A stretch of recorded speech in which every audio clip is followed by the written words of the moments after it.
Hi, I'm David and I'm an intern from Lightbridge International, and today I'm with your kid from the sponsoring program, and we will be talking in Khmer and then I will translate for you. Okay, Nano Klun Ban. សួស្តីបងប្អូនទាំងអស់គ្នាខ្ញុំឈ្មោះសូហ្វីខ្ញុំអាយុ9ឆ្នាំរៀនសាលាជីវិតថ្មី Natiman. អ្នកទី2 Okay. ក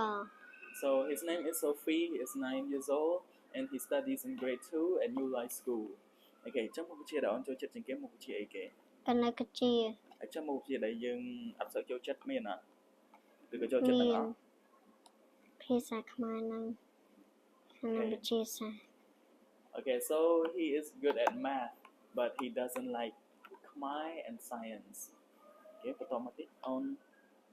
ពេលតនេះជួយចិត្តធ្វើអីគេ ចូលចិត្តលេងឆា ចិត្តលេងគេលេងតបាល់លេងពុកសីលេងជាមួយមិត្តភ័ក្តិញ៉ាំអីមួយគ្នា លេងមួយមិត្តភ័ក្តិលេងចូលចិត្តលេងទាត់ម៉ៅលេងមួយមិត្តភ័ក្តិលេងអសី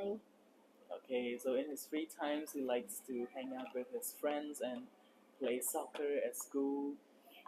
រាល់ថ្ងៃហ្នឹងនៅមួយណាគេដែរ នៅមួយអ៊ីនិងយាយហើយនឹងប្អូនបកើតហើយនឹងសាតាហាហ្វីខ្ញុំ So he has three siblings, one younger and one older. Right now he's living with his aunt and his grandma and his three siblings. Okay, so បន្តមកទៀត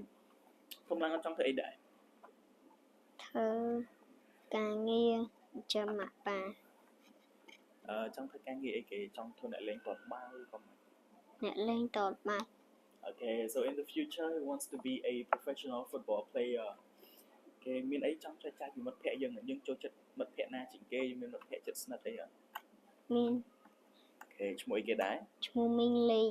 So he has a best friend and their name is Minh Lee. Okay, អញ្ចឹងចុងក្រោយមានអីចង់និយាយមានចង់អរគុណទៅកាន់អ្នកដែលជួយយើងឬក៏ចង់ជូនពរគាត់អីអត់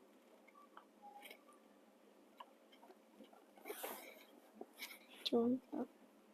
Okay, ទីអរគុណ អរគុណ Okay, ហើយចង់និយាយបន្ថែមអីទៀតណា Okay, so he would like to say thank you and that's all we got to say and God bless you. Goodbye. Bye-bye.